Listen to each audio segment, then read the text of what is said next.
నీకున్నటువంటి చిన్న విశ్వాసమే కావచ్చు. అయితే ఆ విశ్వాసంలో నువ్వు స్థిరంగా నిలబడినప్పుడు, నీకు ఆటంకాలు ఎదురైనా, నీకు నిరాశ ఎదురైనా, దాంట్లో నువ్వు స్థిరంగా నిలబడినప్పుడు ఆయన ఏం చేస్తాడంటే, ఆయన నీకు ఆ చిన్న విశ్వాసంలో ఒక విజయాన్ని నీకు అనుగ్రహిస్తాడు.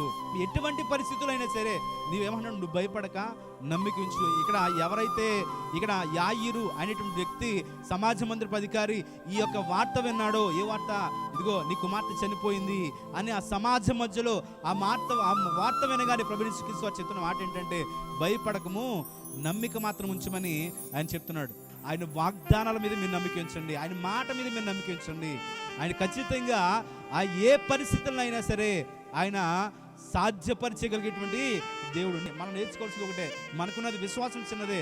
మనకు విశ్వాసము మనం ఏదో పెద్ద భక్తిపరులుగా మనం అనుకోవటం కాదు, కానీ నాకున్నటువంటి విశ్వాసంలో నేను స్థిరంగా ఉన్నానా లేదా, వస్తున్నటువంటి ఆటంకాలకి, వస్తున్నటువంటి నిరాశలకి నేను పడిపోకుండా నిలబడ్డానా లేదా, ఆయన ఎందుకు నమ్మిక ఉంచానా లేదా అనేది మాత్రమే మనము జ్ఞాపకం చేసుకోవాలి. నీ జీవితంలో కార్యం జరుగుతున్నా, జరగకపోయినా, ఆలస్యం అవుతున్నా, ఏది జరుగుతున్నా నీ నమ్మిక ప్రకారము ఆయన నీ పట్ల కార్యం జరిగించేవాడు ఉన్నాడు. ఆయన చిత్తానుసారంగా కార్యం జరిగించేవాడు ఉన్నాడు. ఆయన ఉద్దేశానుసారంగా మన జీవితాల్లో కార్యాలు జరిగించేవాడుగా ఉన్నాడు. కనుక మనము ఏమన్నాడండి ఆయన, మీరు భయపడక నమ్మిక మాత్రం ఉంచండి.